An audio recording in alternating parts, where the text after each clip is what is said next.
할렐루야. 여러분 이렇게 주일날 예배에 나와서 참 감사하고 한 분 한 분 참 머리 숙여서 손도 잡고 인사하고 싶은데 그러지 못함을 양해해 주시고 여러분 반갑고 고맙습니다. 그리고 건강 잘 지키세요. 예. 코로나 이제 끝물 같아요. 끝물. 지금까지 우리가 에스겔 읽어왔잖아요. 성경 읽으시죠? 네, 감사해요. 이제 에스겔을 오늘 또 설교를 합니다. 근데 에스겔의 이야기는 정복 이야기예요. 신령한 정복 이야기. 무엇인지 좀 살펴보겠습니다. 이스라엘 백성들이 철석같이 믿었던 것이 있었습니다. 그것은 뭐냐? 우리는 하나님의 백성이다. 선민의식이라고 하는 거죠. 그 사실 맞습니다. 그들이 살던 예루살렘은 하나님의 도성이었어요. 그들이 예배드리던 성전은 하나님의 임재의 현장이었어요. 그들을 다스리는 왕도 하나님이 뽑아 대신 통치하게 하시는 왕들이었어요. 이렇게 예루살렘과 성전과 통치자들 전체가 하나님에 의해서 움직여지는 백성이기 때문에 우리는 하나님의 백성이다라는 확신, 선민의식을 갖게 된 것인데, 그런데 이 확신이 오해를 불러왔습니다. 이것이 오래 내려오다 보니까 내가 선민인데 하면서 선민의식만 주장하고 그에 따른 삶이 부족한 것이죠. 대충 살아도 되지 않겠어. 하나님이 은혜 주시겠지. 하나님이 용서해 주실 거야. 그러니까 죄 좀 지으면 어때? 또 제사 지르면 되지. 그러잖아요. 제사를 드리잖아요. 속죄제를 드리니까 또 죄 짓고 나서 속죄제 드리면 되지 뭐. 이런 거예요. 다 어떻게 마음이 변하는지 아시겠죠? 이런 오해가 생겨나다 보니 결국 온 백성들이 죄 짓는데 이골이 났습니다. 그것을 에스겔이 좀 설명을 하고 있는데 한번 읽어봅시다. 시작. 고관들은 음식물을 삼키는 이리 같아서 피 흘려 영혼을 멸하거늘. 제사장과 서기관 같이 이스라엘의 저 고위 정치 지도자들은 어떤 종류냐, 음식물을 삼키는 이리와 같아요. 이리가 먹을 것을 동물을 하나 잡으면 막 너도나 다 뜯어먹듯이 이리 같아서 피 흘려 영혼을 멸한다라고 표현하고 있습니다. 고관들만 그러는가? 백성들은 어떤가? 같이 읽습니다. 시작. 백성들은 포악하고 강탈을 일삼고 가난하고 궁핍한 자를 압제하고 나그네를 부당하게 학대하므로. 저기 보세요. 포악하대요. 강탈한대요. 가난하고 궁핍한 자를 압제한대요. 나그네를 부당하게 학대한대요. 그러니까 포악, 강탈, 압제, 학대라는 것이 너도 나도 평민들에 이르기까지 저 아래에 있는 사람들까지 다 물들고 있는 것이죠. 그러니까 한마디로 말하면 고관이든 백성들이든 높은 사람이든 낮은 사람들은 철저하게 갈 때까지 간 거예요. 갈 때까지 갔어요. 여기에다가 심지어 이방에서 우상까지 수입해다 섬기니 이게 이제 그야말로 죄가 쥐끌듯 백성들에게 유행하고 있었습니다. 이것을 성경은 무엇이라고 말하는가? 영적 간음이다. 그렇게 표현하면서 이렇게 고발하고 있어요. 같이 읽어보겠습니다. 시작. 애굽 땅에서 행음하던 때를 생각하고 그의 하체는 나귀 같고 그의 정수는 말 같은 음란한 간부를 사랑하였도다. 이거 굉장히 완만하게 점잖게 표현했지만 그의 하체는 나귀 같고 그의 정수는 말 같다. 이것은 대단히 색정에 사로잡혀서 아주 펄펄 뛰는 눈이 뻘건 이런 상태를 이야기합니다. 자, 고관들이 그렇고 백성들이 그렇고 음행의 수준이 이게 지금 온 무슨 홍등가처럼 백성들에게 그렇게 돼 있다 이 말입니다. 결국 에스겔서 24장에 가면 이것에 대한 심판이 선포돼요. 심판을 크게 두 가지로 설명할 수 있는데 하나는 이스라엘 전체 그리고 하나는 개인적으로. 이스라엘 전체를 이렇게 뭐라고 표현했냐면 녹슨 가마솥 이상이라고 했습니다. 이 예루살렘이 마치 제사를 드리기 위해서 제물을 삶는 가마솥이 있었거든. 가마솥인데 거기 녹이 빡빡 쓸어가지고 아무리 벗겨도 벗겨지지 않는 거예요. 그래서 예루살렘을 마치 녹슨 가마솥으로 생각하고 거기다가 불을 떼가지고 거의 막 녹아버리듯이 뼈가 사라지고 살이 녹아 타버리고 하듯이 그렇게 하는 겁니다. 여러분들 어느 날 깜짝 모르고 불안 꺼가지고 냄비가 막 시커멓게 탄 거 있죠? 예? 가끔 그런 거 있잖아요. 그것보다 더 강력하게 그 냄비를 지금 거의 쓰지 못할 만큼 그렇게 하고 있는 것입니다. 구제불능이라고 해서 가차없이 심판한다는 뜻이에요. 참 대단히 어미 있는 모습이죠. 두 번째는 에스겔의 아내의 죽음입니다. 이것은 개인적인 심판이에요. 에스겔 아내가 죽었는데 이때 에스겔 나이가 한 30대 초반 정도로 생각하고 있거든요. 그런데 아내는 20대 후반이거나 30대니까 아주 꽃다운 나이 아닙니까? 이때 아내가 죽어요. 그런데 특이한 것은 하나님이 너 슬퍼하지 마, 울지 마, 초상집 음식도 먹지 마. 마치 자기 아내가 죽은 게 아닌 것처럼 그렇게 행동하라는 것이죠. 이름하여 애통 금지 명령이 내렸어요. 예루살렘이 녹슨 가마처럼 뭉개져 버리죠. 아내가 비참하게 죽죠. 이게 아까 말씀드렸던 고관과 백성들과 우상 숭배의 철저한 하나님의 심판이었습니다. 그런데 에스겔서 33장으로 좀 넘어가면 이것이 대반전을 일으키세요. 대반전을 일으키는데 이 반전시키는 이 하나님의 역사가 이스라엘 백성들뿐만 아니라 모든 인류가 경험하는 문제들 세 가지를 해결하는 이상으로 발전합니다. 같이 읽어볼까요? 시작. 인간의 3대 숙제를 풀어주는 거예요. 이 반전을 통해서 모든 인간이 경험하고 극복해야 되는 세 가지 숙제를 풀어줍니다. 자, 그렇다면 그 세 가지 숙제가 첫째 뭘까요? 첫 번째는 죄를 정복하는 거. 아까 죄 문제 나왔잖아요. 말과 같이 막 이게 색정에 빠져가지고 말처럼 여기저기 휘어다니면서 이렇게 하는 모습인데 이 죄를 해결하는 것이 에스겔의 큰 이상입니다. 죄는 단순한 실수나 오류가 아니거든요. 죄는 뭐냐? 오래된 습관에서 흘러나오는 것이거나 혹은 아주 마음을 작심하라고 계획적으로 행동하는 것이 바로 죄거든요. 이 죄의 더러움을 하나님께서 에스겔에게 가르쳐주기 위해서 뭐라고 그러냐? 야야, 너 아침마다 떡을 구워 먹지? 이 떡을 구울 때 인분이나 쇠똥에다 구워 먹어. 이렇게 가르칩니다. 그것이 어떤 형태인지 저는 안 해봐서 모르겠지만 가장 깨끗해야 될 음식을 가장 더러운 것에서 구워내고 있다는 사실입니다. 그러니까 너희 가장 깨끗하다는 너희들이 입으로 너희 깨끗하다고 말했지 너희가 사실 인분과 똥으로 크게 다를 바가 없다라는 아주 상식적인 표현이 되겠습니다. 아내가 죽어도 슬퍼하지 말아라. 따라서 이 죄를 해결하는 것은 이렇게 있잖아요. 비통한 이 죄를 해결하는 것은 나쁜 놈을 조금 덜 나쁜 놈으로 아주 못된 놈을 조금 덜 못된 놈으로 만들어가는 수준이 아니에요. 그냥 죄를 지었으면 아이고 내가 잘못했네요. 후회하는 수준이 아니에요. 죄의 해결은 뭐냐? 죄의 해결은 죄를 생산하는 마음 전체를 통째로 바꿔버리는 거예요. 죄를 생산하는 마음 전체를 바꿔버리는 거예요. 한 신학자가 마음은 죄악 생산 공장이라고 그랬어요. 여러분 우리 마음에서 계속해서 악이들이 나오잖아요. 죄악을 생산하는 공장이라고 마음이.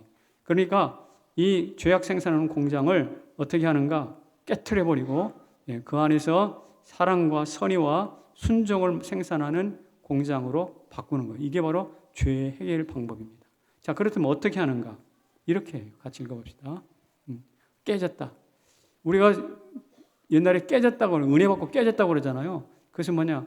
그릇이 쨍그랑 깨지는 순간 그 그릇이 아닌 것처럼 내 마음 죄를 이렇게 생산해내는 우리 마음 구조가 쨍그랑 깨졌다고 한다면 더 이상 죄를 생산하지 못하겠죠. 그렇죠? 그 다음에 하나님이 어떻게 하시는지 봅시다. 같이 읽어봅시다. 시작. 새 영을 너희 속에 두고 새 마음을 너에게 주되 너희 육신에서 굳은 마음을 제거하고 부드러운 마음을 줄 것이며 또 내 영을 너희 속에 두어 너희로 내 율례를 행하게 하리니. 여기 보면 중요한 말이면 굳은 마음을 제거한다 그랬어요. 딱딱한 마음 아무리 들어도 이럽시다 저럽시다 목사 설교를 수없이 들어도 마음이 굳어가지고 딱딱해져요. 이런 딱딱한 마음을 제거하고 우리 마음에 무엇을 주시는가? 새 영을 주시고 또 새 마음을 주시고 더군다나 성령을 주신다고 말했어요. 그러니까 고장난 기계를 철거하고 새로운 기계를 드리는 것과 똑같아요. 이것을 존 오웬이란 신학자는 성령의 죄 죽임 활동이라고 그랬습니다. 성령의 죄 죽임. 같이 읽어봐요. 시작. 로마서 8장인데요. 시작. 너희가 육신대로 살면 반드시 죽을 것이로되 영으로서 몸의 행실을 죽이면 살리니. 그렇습니다. 내 마음대로 육신이 정욕대로 살면 반드시 죽어. 그러나 영으로서, 여기 영이라는 것은 무엇이냐? 성령이에요.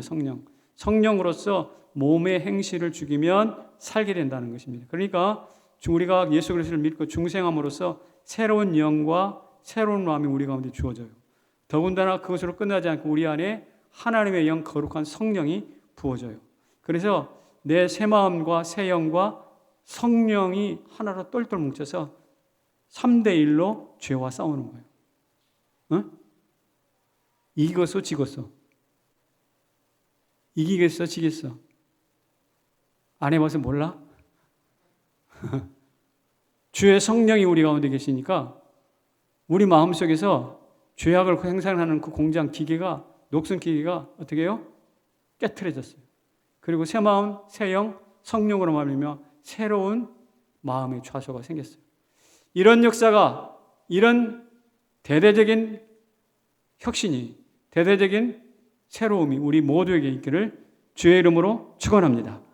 그럴 때 더 이상 떡을 인분의 똥에 구울 필요가 없어요. 아내가 죽어 슬퍼할 이유도 없어요. 설령 넘어진다 하더라도 새 영이 있고 새 마음이 있고 성령이 도우시기 때문에 다시 일어납니다. 오뚜기처럼 다시 일어나요. 그래서 의인은 7번 넘어지나 8번 다시 일어난다고 그랬잖아요. 의인이 똑똑하고 잘나서가 아니라 그에게 하나님이 새 영과 새 마음과 성령을 부으시기 때문에 그렇습니다. 넘어질 때마다 또 부으셔요. 아, 내가 이러면 안 되지. 다시 일어나야지. 새 마음이 생기는 거예요. 그리고 정신이 번쩍 새 영이 부어져요. 새로운 호흡을 하게 돼요. 그리고 하나님 나와 함께하여 주옵소서, 성령이여 내게 능력을 주옵소서 하면서 죄와 싸우는 거예요. 지난번에는 넘어졌지만 이번에는 넘어지지 않는 것이죠. 예수님을 부인했던 베드로를 보세요. 어떻습니까? 그가 예수님 만나서 새 마음과 새 영을 오순절 성령까지 받았잖아요. 사도행전 3장에서 오순절 성령까지 함께 딱 한 팀이 되니까 어떻게 됩니까? 사도행전 4장에 가가지고 성전 미문에 앉은 메이가 나사렛 예수로 명하노니 일어나라 탁 하니까 펄쩍펄쩍 뛰면서 일어나잖아요. 여러분, 새 마음과 새 영과 성령이 부어졌을 때 죄와 싸우고 질병과 싸울 때 어떤 일이 나타나는지 이 성경이 증거하고 있어요. 이런 일들이 우리 모두에게 나타나기를 축복합니다. 이게 성경에 있는 것이 아니라 내 삶이 되기를 축복합니다. 예수 믿는 사람 핍박했던 사도 바울도 보세요. 다메섹 도상에서 예수 만나잖아요. 그리고 보니까 자기 속에 들끓었던 예수 믿는 사람 잡아 죽이면서 살인을 저질렀던 그것이 죄라는 것을 알고 그 죄를 이기는 방법을 벌써 알잖아요. 그게 뭐였어요? 아까 로마서 8장 사도 바울의 이야기입니다. 우리 모두도 예수를 만났던 베드로와 바울처럼 새 마음과 새 영과 성령과 함께 짝짝꿍이 돼서 한 팀이 되어서 죄를 이길 수 있기를 바랍니다. 그럴 때 사단이 우리한테 야, 홍 목사 너 이런 죄 졌잖아. 그리고 고발해 올 거예요. 분명히. 여러분, 김 집사 너 이런 거 죄 졌잖아. 이렇게 분명히 사단이 고발해 올 거거든. 그렇죠? 네가 잘났다고 네가 뭐 그리스도이냐? 네가 장로야? 뭐 이런 고발을 할 거라고요. 그때 어떻게 하는 거예요? 이렇게 하는 거예요.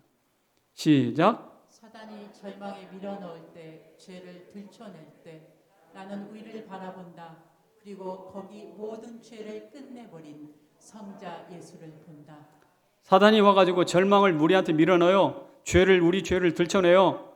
그럴 때 아이고 맞아, 그렇지 뭐 내가 별 수 있겠어. 이게 아니라 그때마다 나는 어디를 바라봐? 위를 바라본다. 근데 그 위가 뭐야? 위가 어떤 곳인데 거기 보니까 모든 죄를 끝내버린 성자 예수 그리스도가 계시더란 말이죠. 그래서 손가락질하면서 너 일단 이 엉뚱한 짓을 했잖아. 사단이 고발할 때 우리는 어떻게 하는가? 손가락을 어디로? 하늘에. 예수 십자가에 기로. 저분을 보아라. 저 예수를 보아라. 나를 위하여 십자가에 죽으신 예수를 보아라. 예수가 해결할 거야. 말씀하시고 외치는 거예요. 그러면 사단이 뭐 화살같이 우리를 공격했다가도 십자가를 바라보면서 예수가 그분이 해결한다고 하면 이게 바지 되돌아가. 핑 도는 마치 죄를 반사경이잖아요. 햇빛을 반사하는 반사경처럼 사단의 화살을 돌려버려요. 누구에게로? 다시 사단에게로.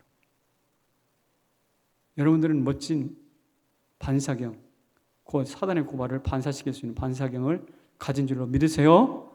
그래서 그걸 가지고 살아가면 죄를 이기는 거예요. 생각해 보세요. 내 날마다 새로운 영과 새로운 마음을 주시죠. 그리고 성령을 우리한테 부어주시죠. 사단이 공격할 때 반사시키죠. 그러면 이길까요? 질까요? 아직도 대답이 그러네. 이길까요? 질까요? 이깁니까? 할렐루야. 나는 약해도 누가 하셔요? 내 안에 계신 성령이 하신단 말이죠. 그렇게 되면 죄 문제가 해결되고 죄 문제가 극복이 되면 정결해집니다. 정결해져요. 정갈한 빨래를 잘해서 뽀송뽀송 하얗게 만들었잖아요. 그러면 거기다가 수검댕이 한 번에 갖다 들이대지 못하거든. 곱게 접어서 입기 위해서 장롱 속에다 딱 모셔냈죠. 아까 여기 찬양하는 집사님 하얀 옷을 입고 정갈하게 입고, 그러니까 감히 그 깨끗한 옷을 입고 선 그것이 어떤 의미에서는 권위 있어 보이잖아요. 함부로 덤비지 못할 것 같아요. 에스겔이 바로 꾸었던 꿈이 뭐냐? 이런 꿈이에요. 정결해진 꿈. 정결이 가진 능력을 꿈꿨어요. 뭐로? 죄를 정복함으로써. 두 번째 에스겔의 꿈은 뭐냐? 이것입니다. 무엇을 정복해요? 죽음. 인간에게 죽음이라는 문제를 피해갈 수 없잖아요. 근데 불교는 죽음을 수용의 문제로 해결합니다. 인간은 죽게 돼 있다. 그러니까 기쁘게 죽자. 여한이 없이 죽자. 잘 죽자. 이런 이야기만 해요. 불교의 이야기들입니다. 잘 한번 들어보세요. 그리고 죽음이 없다면 인간이 어떻게 되는가? 내 고단한 인생이 끝나지 않지 않냐? 그러니까 죽음은 참 우리에게 선물과 같은 존재다. 이렇게 해서 죽음을 미화시키기도 합니다. 맞는 일을 갖긴 한데 그러다 보면 인간은 죽음에 먹히는 존재로서 나이 들면 살아야 될 의미가 없어요. 그러나 기독교는 죽음을 어떻게 바라보는가? 이렇게 바라봐요. 기독교는 죽음을 무슨 대상? 수용이 아니라 정복의 대상으로 해석합니다. 인간은 사실 살리고 태어났지 죽으려고 태어난 거 아니잖아요. 맞아요? 인간은 살리고 태어났거든. 그래서 하나님이 이것을 강조하기 위해서 죽음의 문제를 해결하기 위해서 에스겔을 데리고 어디로 갑니까? 뼈가 가득한 골짜기로 가잖아요. 그래서 이렇게 물어요. 골짜기에서 이 뼈들이 능히 살 수 있겠느냐? 에스겔이 예스라고 말하잖아요. 주께서 아십니다. 굉장히 모호한 이야기만 해요. 주님께서 아시죠? 그걸 제가 어떻게 합니까? 이런 뜻이겠죠. 그러자 하나님이 에스겔에게 얘야, 너는 이 뼈들에게 이렇게 명령해. 그러자 어떻게 해요? 시작. 너 위에 힘줄을 두고 살을 입히고 가죽으로 덮고 너희 속에 생기를 넣으리니. 여기 너희라는 것은 뼈들이에요. 뼈들 위에 힘줄을 두고 살을 입히고 가죽을 덮고 사람 형태를 갖춰가잖아요. 그리고 마지막에 거기 생기를 불어넣는 거예요. 마치 창세기에서 하나님이 인간을 창조하는 것과 똑같은 모습이에요. 자, 생기가 들어갔습니다. 생기가 들어가니까 어떻게 됐나요? 이렇게 됐습니다. 시작. 생기가 그들에게 들어가매 곧 살아서 일어나 서는데 극히 큰 군대더라. 예, 힘줄 생기고 가죽 생기고 생기가 들어가니까 죽었던 뼈들이 벌떡 일어나서 사람이 되고 큰 군대를 이루었다고 그랬어요. 너무나 멋진 모습이에요. 이건 죽음을 정복하는 에스겔의 꿈입니다. 이 꿈이 우리 모두의 꿈이 되기를 주의 이름으로 축원합니다. 그래서 죽음이니까 죽으니까 죽어야 되니까 죽어야지 이렇게 죽음을 수용의 문제로 아니라 극복할, 정복할 대상으로 이해하는 것은 기독교의 핵심입니다. 왜 그러냐면 여기서 생기를 불어넣으셨다고 그랬잖아요. 생기는 여러분들이 잘 아는 바로 루아흐라는 단어인데 이것이 사람에게 적용이 되는 호흡이라는 생기. 호흡이라는 말로 바뀝니다. 또 자연에게 적용이 되면 뭐가 되는가? 자연에게 적용되면 바람이 돼요. 바람이 불면 여러 생물들이 살고 비도 오고 그러면서 순환이 되잖아요. 그 다음에 하나님께 적용이 되면 이게 하나님의 성령이 돼요. 그러니까 이 해골 골짜기에 뼈들이 많은 골짜기에 무엇이 부는가? 호흡이 들어지고 바람이 들어가고 성령이 작동을 하니까 이게 막 바뀌는 거예요. 우리는 이 에스겔서 37장을 읽으면서 이건 에스겔이 꿈꾸는 것이 꿈의 이야기지라고만 하고 덮으면 안 돼요. 이것이 절대 망상이 아닙니다. 열왕기상 13장에 보면 죽은 사람을 엘리사의 무덤에 던졌어요. 엘리사의 무덤이니까 엘리사의 뼈가 거기 있겠죠. 죽은 시체가 엘리사의 뼈에 닿는 순간 살아났다고 표현하고 있어요. 그러니까 뼈가 사람이 된 것은 여기에도 나타나고 있어요.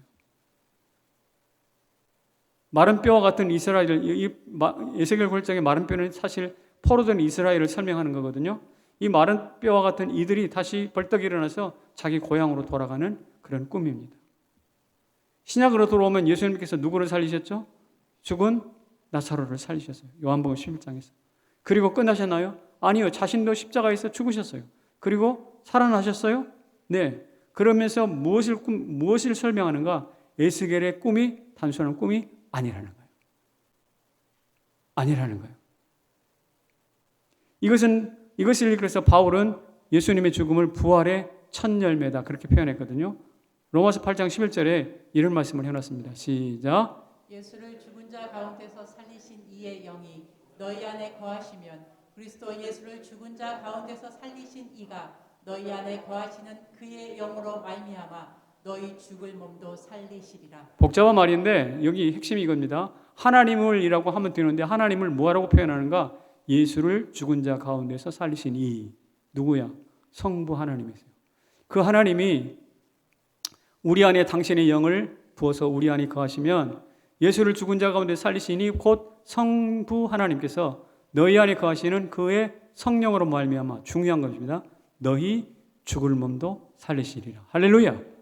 너희 죽을 몸도 살리시리라. 우리가 잘나가지고 우리 능력으로 사는 게 아니라 예수를 죽은 자 가운데서 이미 살리신 그 하나님이 너희도 살릴 거야. 누굴 통해서? 그의 성령을 통해서. 할렐루야. 우리한테 새 마음 주시고 새 영 주셨다고 그랬잖아요. 그리고 성령을 부으셨는데 그 성령은 어떤 영인가? 죽은 자를 다시 살리신 하나님의 영이셔서 오늘 우리에게도 역사하시면 우리 안에 있는 들끓는 죽음이 정복이 되는 거예요. 엄청난 약속. 그러니까 에스겔 골짜기 부활이 단순한 꿈이 아니라 나사로의 부활과 예수님의 부활을 거쳐서 내게로도 내 것이 된다라는 말씀입니다. 이게 이렇게 죄악과 죽음의 문제가 해결되면, 죄가 문제가 해결되면 아까 정결하게 된다고 그랬죠. 그러면 죽음의 문제가 해결되면 어떻게 될까요? 이렇게 돼요. 용감해져요. 용감해집니다. 사실 여러분 세상을 보세요. 죽기 살기로 살아오는 사람, 덤비는 사람, 이 사람 막을 사람이 막을 수 없어요. 죽기 살기로 죽음을 초월하고 죽음을 그 벌가다 아니야 하면서 죽음과 함께 죽을 각오를 하고 하는 사람, 그 사람 못 말립니다. 근데 그 사람들이 어디 제일 많을까? 깡패 집단에 많을까? 어디일까? 교회입니다. 교회. 성도들이야말로 죽음의 문제를 초월했기 때문에 나는 죽고 사도 하나님의 손에 있어 하면서 성도들이야말로 진짜 용감한 사람들이에요. 그래서 초대교회에 그렇게 많은 핍박을 받았어도 용감하기 때문에 죽음의 문제를 해결한 사람들이기 때문에 로마의 그 콜로세움에 던져가지고 짐승들에게 뜯겨 먹잖아요. 그러면서도 끄떡하잖아요. 이것은 어디서 나오는 용감인가? 죽음의 문제를 해결했을 때 나타나는 용감이에요. 사랑하는 성도 여러분, 우리가 많은 걱정에 쌓여 있습니까? 이런 걱정 저런 걱정으로 흔들립니까? 내 안에 새 마음 달라고 새 영 달라고 기도할 뿐만 아니라 죽은 자를 살리시는 성령을 부어달라고 기도하시기를 바랍니다. 그 성령이 예수를 죽은 자 가운데 살리셨던 영이시거든요. 그 영이 오늘 우리에게도 역사하시기를 축복합니다. 그래서 여러분들이 어떻게 되는가? 용맹한 사람이 되는 거예요. 강자들이 되는 거예요. 앞에서는 정결한 사람이 됐다면 이번에는 어떤 사람? 강자, 용감한 사람이 되는 거죠. 그래서 뭐라고요? 코로나 이후 더 강해집니다.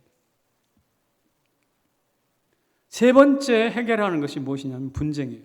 여러분, 사람들이 모여서 사회적 집단을 이루다 보면 얼마나 많이 싸우는지 몰라. 얼마나 많은 분쟁이 있는지 몰라. 그래서 하나님은 에스겔에게 이런 말씀을 하셨어요. 같이 한번 읽어봅시다. 시작.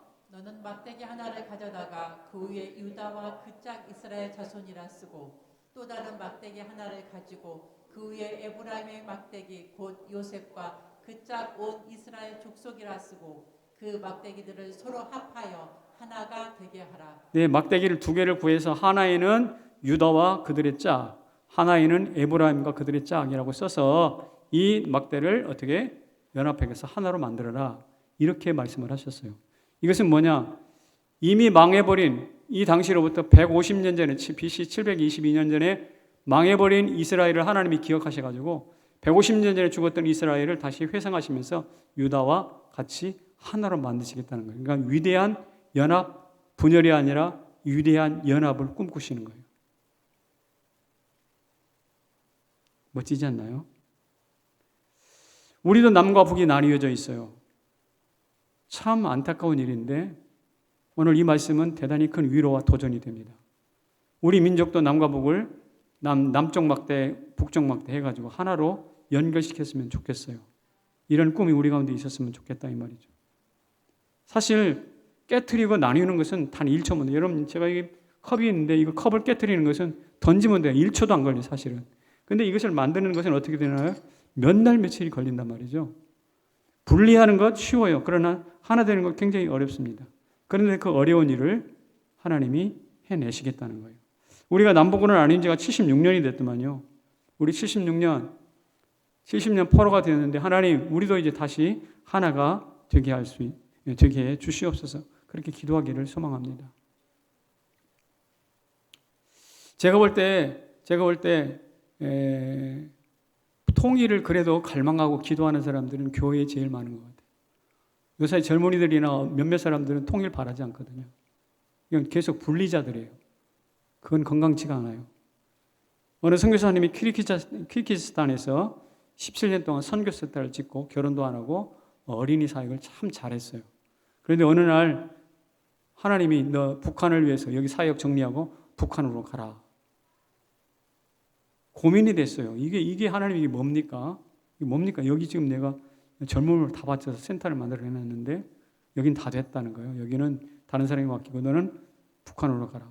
파송교회다 얘기했던 교회도 반대. 그건 아닌 것 같은데 고민을 많이 하다가 결국 키르기스탄에 세워놨던 평생을 바쳐서 해놨던 그것을 다 던져버리고 어디로 갔는가? 지금 한국에 들어와서 북한 사역을 위해서 계속해서 뛰고 있습니다.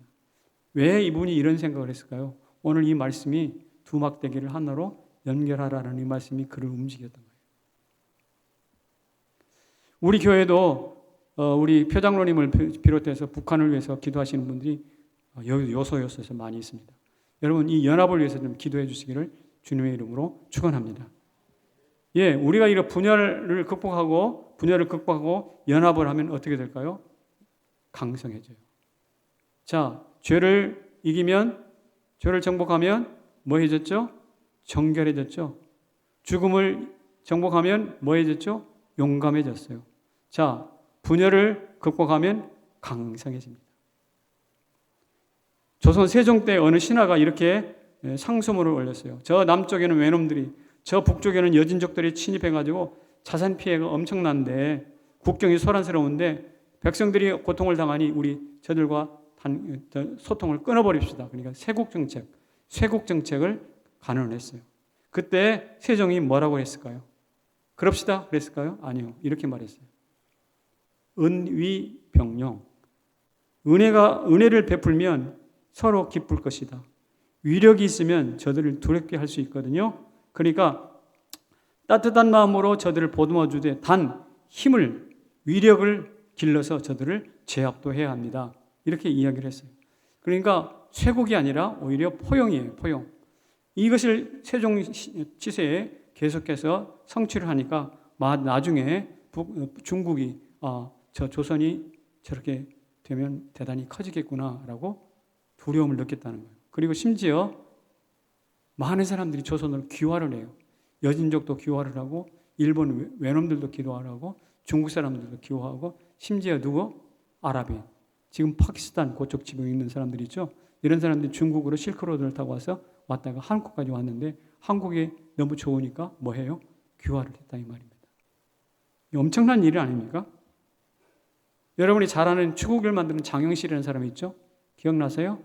이 사람도 어떤 사람이냐? 중국에서 귀화한 가문의 자손이거든. 중국에서. 그리고 평도전이라는 사람이 있는데 일본에서 한국으로 귀화한 사람이에요.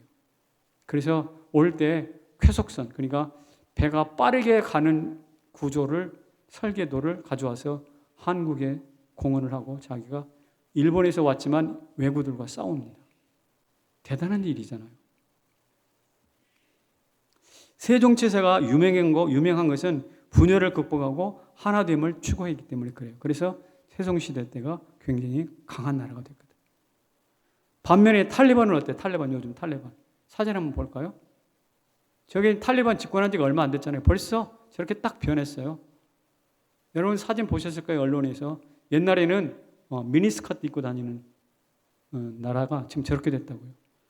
남녀로 커튼 딱 나누고 여자들도 다 히잡을 쓰고 있고.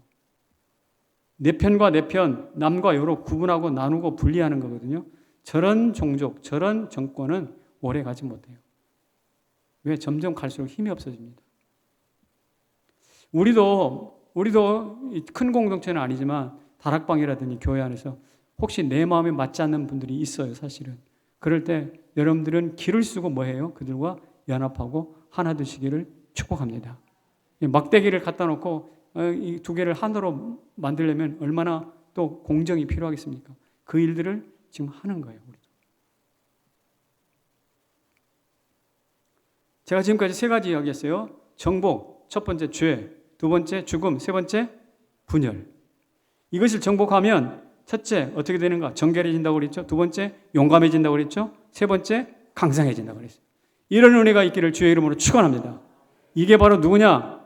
에스겔의 이상이에요. 에스겔이 에스겔서를 통해서 우리한테 보여주고자 하는 이상이라고, 꿈이라고.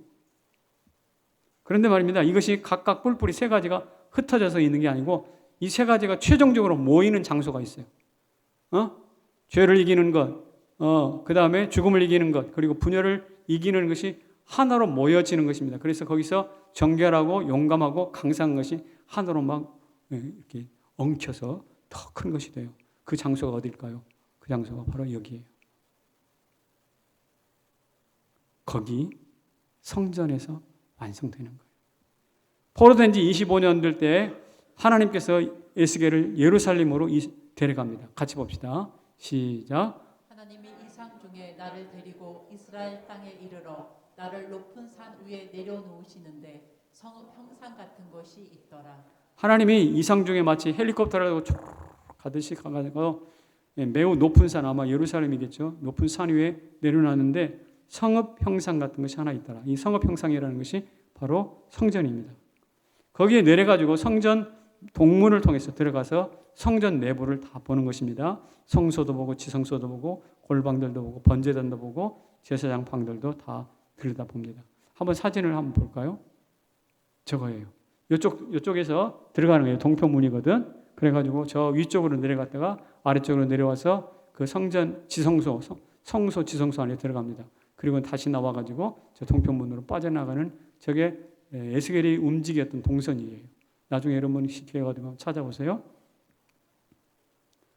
그런데 동편문, 아까 들어갔다는 동편, 성전 동편문에서 문지방에서 뭐가 나오는가? 물이 흘러나와. 물이 흘러나와. 그래가지고 그 물이 점점점 수위가 높아져가지고 창이라는 강물이 되는 꿈을 꿉니다. 그리고 좌우편에는 과실나무가 있는데 우리는 1년마다 한 번씩 과실을 맺잖아요. 여기는 달마다 맺어요. 달마다 열매를 맺고 그 열매들은 병을 치료하는 약재라고 되었다고 그랬습니다. 거기는 병이 없어요. 강물이 도도히 흘러가지고 저 썩은 바다를 회생시킨다고 그랬어요.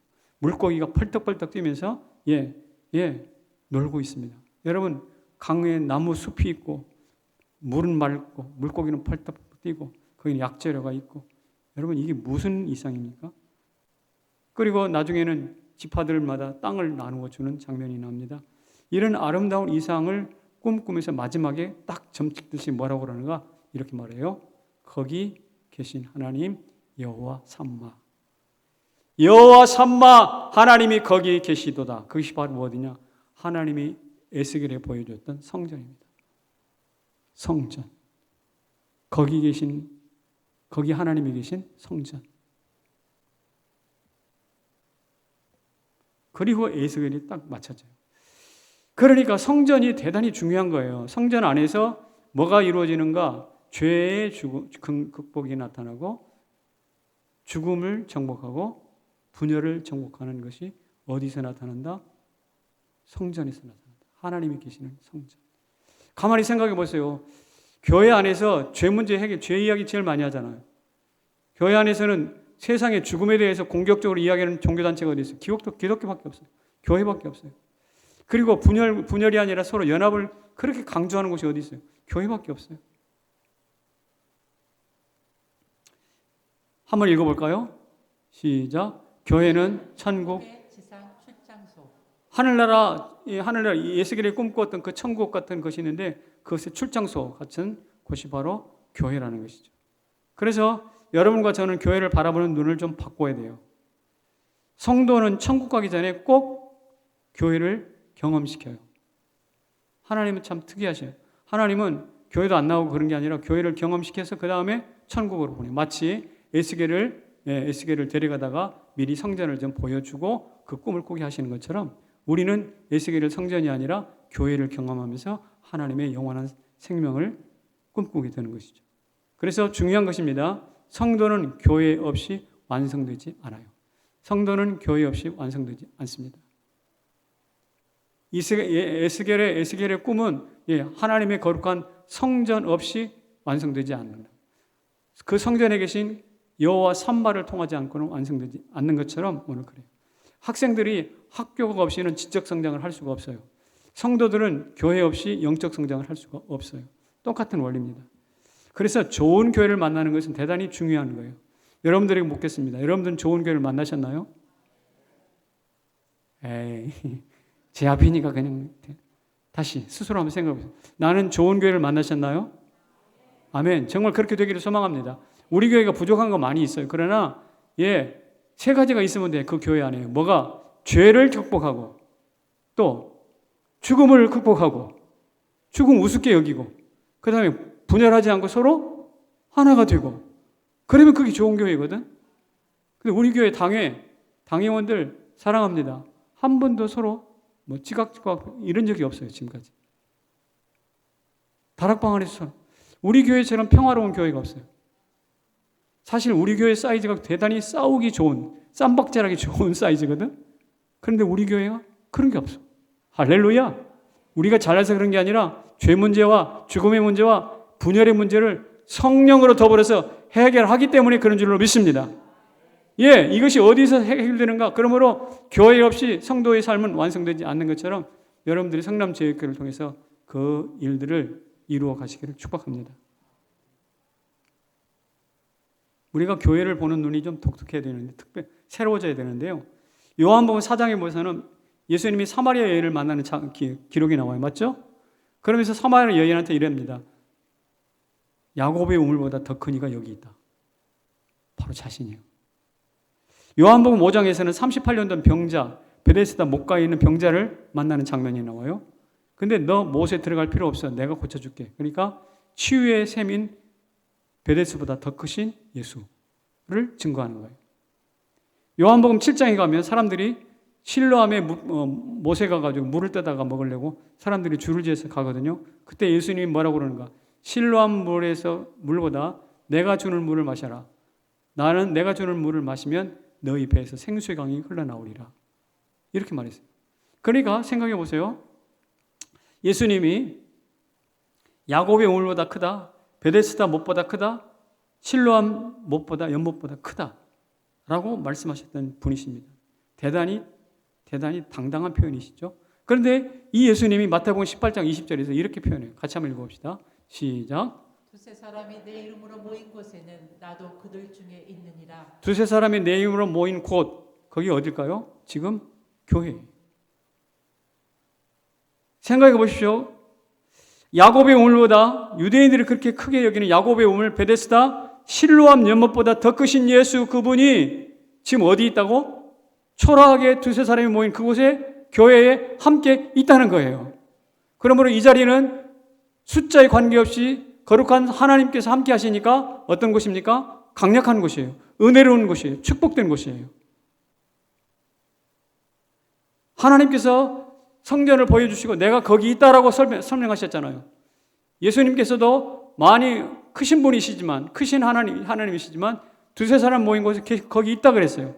그 있다라고 거기 산마교회 두세 사람 모인 그 교회가 어디냐? 바로 성남 제1교회, 바로 이 자리입니다. 그래서 우리에게 교회는 무엇인지 한번 살펴볼 필요가 있습니다. 지금 코로나 시대에 사람들이 제대로 예배도 드리지 못하고 어떻게 되나요?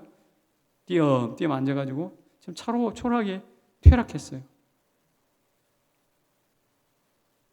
하지만 하나님이 여호와 산마로 여기 계신다고 설명하셨고, 예수님이 두세 사람 모인 곳에 함께 계신다고, 교회에 함께 계신다고 선포하셨기 때문에 우리는 교회를 보는 눈을 좀 다르게 봐야 돼요. 교회를 사랑하고 그리워하시면 좋겠어요. 교회를 찾아와서 기도하고 예배했으면 좋겠어요. 하나님이 여러분 삶을 어떻게 만드실까? 죄를 극복하고 죽음을 극복하고 분열을 극복하는, 그래서 어떻게 해요? 정결하고 용감하고 강성한 성도로 만들어 가실 줄로 믿습니다.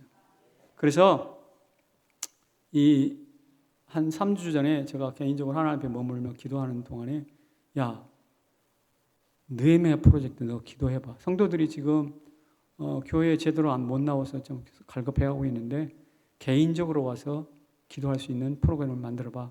그래가지고 뭘 만들었는가? 이걸 만들었어요. 아까 말씀드린 대로 느헤미야 52 프로젝트. 이 느헤미야가 뭐냐면 포로에서 돌아와가지고 다 무너져버리는 예루살렘 성벽을 52일 동안 집중해가지고 인력을 모아서 다시 수축합니다.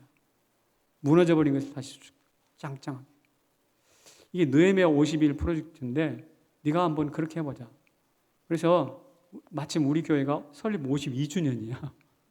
올해가 52주년이니까 느헤미야 52일 동안 성도들이 40일 철야 기도가 아니라 52일 느헤미야 기도를 한번 해보자 이 말이에요. 어떻게 하는가? 새벽 6시부터 아침 6시부터 밤 10시까지 본당을 개방하려고 해요. 본당 개방하고 여기에 개인적으로 기도할 수 있는 분위기를 만들어요.